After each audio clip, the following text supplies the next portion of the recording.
For me, one of the highlights of 2024 in comic books has definitely got to be Ultimate Spider Man.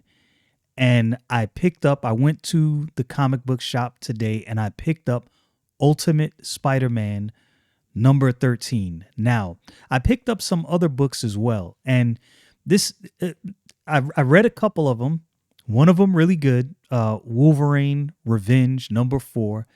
A review of that one is coming up because I definitely enjoyed that book.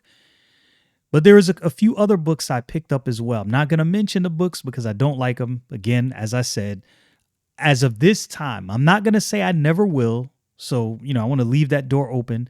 But as of this time, I'm choosing not to go over things I don't like. But I will say this about those books: Jonathan Hickman and Marco Checchetto have done something phenomenal. Jonathan Hickman has figured out exactly how to tell a story and how to make this story compelling even when there's no action, because he has made you love each individual character. So what does that do? This is what that does. What that does, that makes me want to know more about each individual character. And because of that, when there is a lack of action and a focus on a specific character, I'm invested. It's sort of like watching a movie, an action movie, and you actually love the character. So when you get to those filler scenes, you're not mad. You're like, oh, so this is what happened that made him this way. This is why he is this way. I got it. I like this. This is what Jonathan Hickman has done with this story. And as far as I can see right now, he is sticking the landing. Okay, so here's the second thing. Some of the other books I bought, not Wolverine Revenge, that one is good, and I'm going to get to that one. But some of the other books I bought. Okay, so cartoon art and comic book art, very similar, right? Art is art. But the style of drawing for a cartoon and the style and the detail of a comic book for me has always been different. Now, and here's my proof. You ever see those comic book runs that are attached to comic book cartoons, right? Like back in the day, or even now, X-Men 97 releases, and then they have a companion comic book that's drawn very similar to the cartoon. And I don't know if this is the case because I haven't looked. Maybe it's that the cartoonist actually drew the comic book as well and they kept it the same way, that's perfectly fine. But when you get into mainline comic books, there's something about that style art that lacks a personality and detail, that while that lack of detail in a certain way works in a cartoon, it doesn't work in a comic book. And I feel like the art has to tell a story just as well as the story itself. This is where Marco Checchetto really does an amazing job, because he tells a story in addition with the script by Jonathan Hickman. And those two together combined make this an amazing, complete book that I have enjoyed thus far. Some people don't enjoy it. They have their reasons. Some people don't like the fact that there's a few issues where Spider-Man doesn't really show up. You don't really see Peter Parker. Some issues, there's a lot of talking. But because I consume content a specific way, and I understand that this is all subjective, right? What you think about, well, there is a specific writing style. There's rules for, writing or what have you, but different strokes for different folks. Some people enjoy and consume media a different way. I don't particularly like horror at all. Some people do. They love that stuff. They enjoy that stuff. I don't at all, not even remotely. It's just not good to me. To people who love horror, that's sacrilege. So in this same way, the way Jonathan Hickman has told this story is so great, because it makes me want to know every individual piece and part of the story. And I'm like, man, this is amazing. So, with that said, we're going to get into Ultimate Spider-Man number 13. Now, as you can see, I bought the foil cover. Now, I am not one to particularly really concern myself with resale value of a book. I don't necessarily collect for the purpose of resale. Now, that doesn't mean I will never resell. I don't have any problem with that. But I collect comic books because I like reading comic books. This is why I collect. So I have no problem. Some people will buy the foil cover and then they'll buy another cover so they can keep the foil cover, pristine. I have no problem with that. It's really not my stick. It's not why I collect. I bought the foil cover because I liked it. And so we're getting into Ultimate Spider-Man number 1. So just like I did with Ultimate Wolverine, and forgive me if I say absolute at any point, because Absolute Batman and what's going on with DC and the Ultimate Universe and what's going on with Marvel, those two things always get conflated in my mind because I'm enjoying both of them. So I'm going to read this beginning segment in case you are not up to speed on what's going on with Ultimate Spider-Man and the Ultimate, Spider-Man story in general. So 20 years ago, the Maker prevented a radioactive spider from biting a young Peter Parker. He likewise prevented the creation of any other superheroes and formed a secret council to rule the world from the shadows.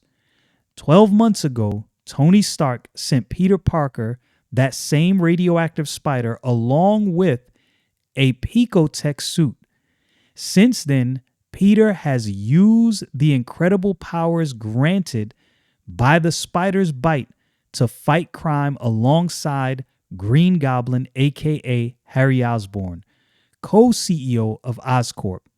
Now, Peter's wife, children, and uncle are aware that he is the one and only Spider-Man, which made Christmas all the more harrowing when Harry's wife, Gwen Stacy, called Mary Jane Watson Parker in a panic about her missing husband and led MJ to discover that her own husband, had been replaced by the highly advanced AI in his Picotech suit. Meanwhile, the real Peter and Harry were in the clutches of Kraven the Hunter. Now, this is already starting out good and it's riveting. Like I said, I like it. So the scene opens up, and this is what's odd, right? So we know that Kraven the Hunter has captured Harry and Peter, but the book opens up and you see Spider-Man in Times Square. You see people looking up, right? This is after the New Year. So you're like, wait a minute, hold on. But like, how is this possible? I thought they were captured.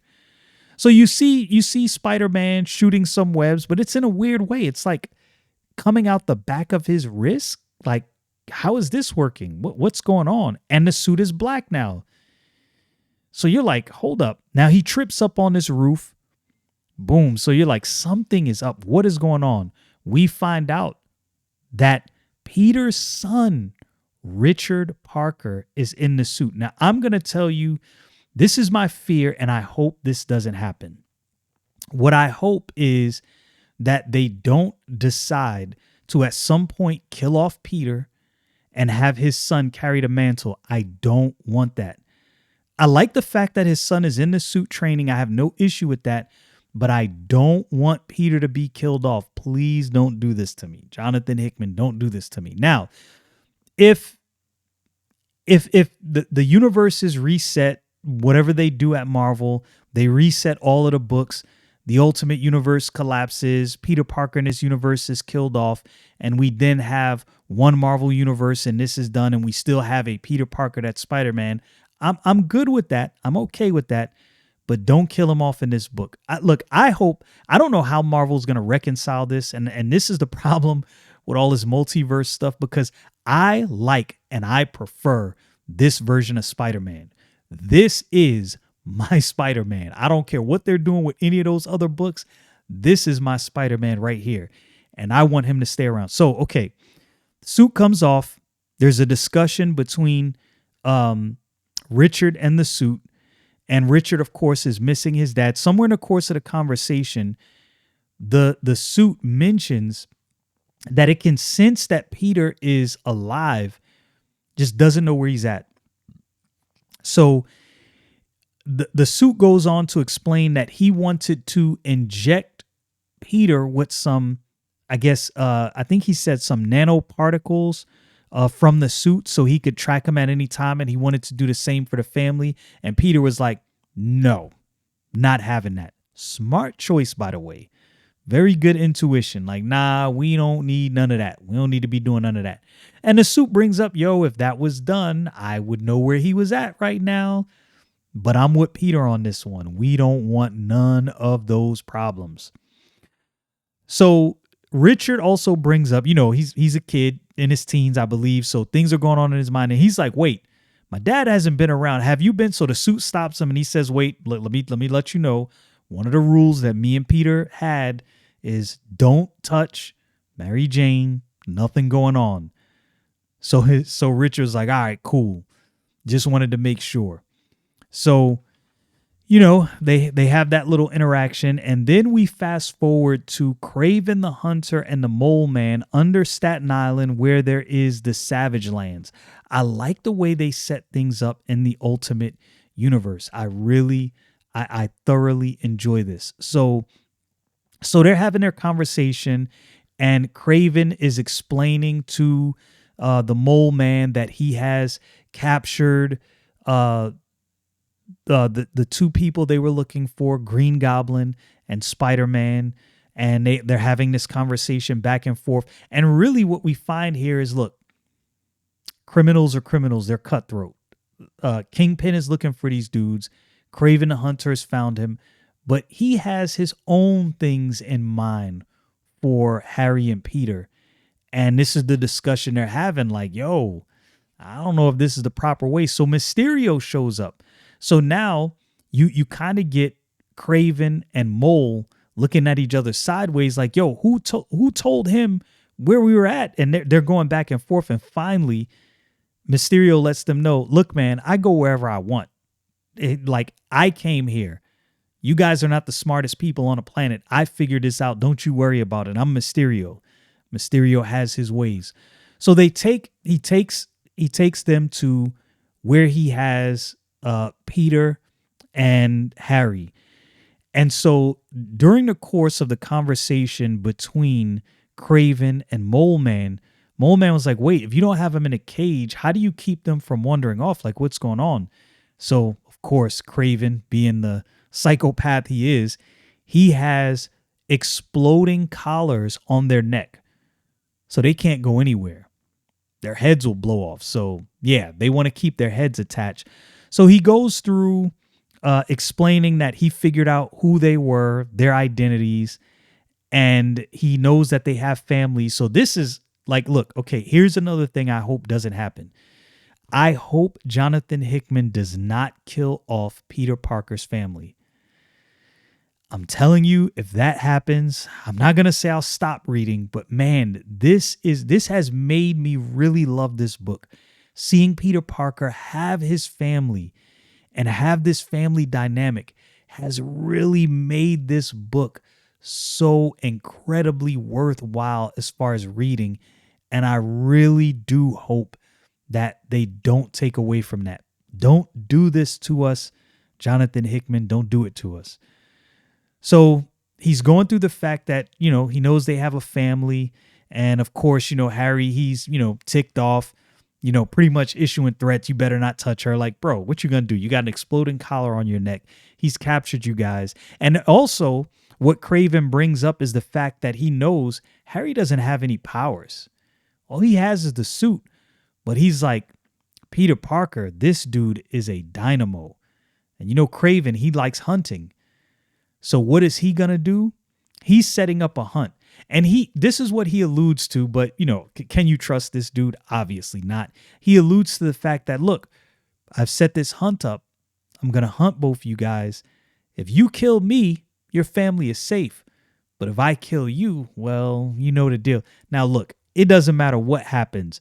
Their families are not safe. I don't know how they're going to get around this one. I am really, really curious as to how this is going to go down. So lo and behold, there's a trap door. He lets them down. They land in the middle of the Savage Lands. And in the course of doing this, he also releases their exploding collars. So he's going to hunt them. The problem is, not only is he going to hunt them, but now they also have to evade all the wildlife down here. So things get pretty hairy, all pun intended, really quickly because they're stalked by velociraptors. Now, obviously, Peter Parker, as you can see in this panel right here, he has his spidey sense. He knows something is wrong, and Harry has no idea what's going on. He tells him to look out, and Peter beats the brakes off a velociraptor with his bare hands. This was incredible. I was like, wow, I like this. And like I said, Marco Checchetto's art and the detail and the action and how the scenes flow, it fits this script. These two were meant to work together. I mean, they really were. They paired together too good to. So after he beats that velociraptor, there's more. So Peter tells Harry, do not move. He's like, don't make a single solitary move. So then the scene transitions and you see Spider-Man, really Richard, you know, roaming around, making his rounds in a suit, getting familiar and comfortable with the suit. And you see somebody disrupt his travel by severing one of his webs. He goes crashing down. And who is it? Let's read some of this dialogue all the way at the end. He says, supervillain, and she says, appears so. And he says, oh man, not good. And this is where she says, I believe you knew my father, the Black Cat. Well, I'm the new one. And it says to be continued. Now that book flowed fairly quickly, but I don't necessarily have a problem with that quick flow of the book. As I explained before, I enjoy the way this script is written. I enjoy the books that are slow. The things that we get from those slow books, the way that this world has been built, I've been enjoying every single moment of this. This has been magnificent. I like the way this is playing out. I hope Marvel sticks the landing with Ultimate Spider-Man, because if they don't stick the landing, if they botch this up, man, they've lost a lot of fans. They've lost a lot of fans. Some people will never read another Marvel book. I personally don't have a problem still enjoying some Marvel titles and some DC titles. I think they still have some good stuff. Marvel, please do not screw this one up, because you have a heater on your hand.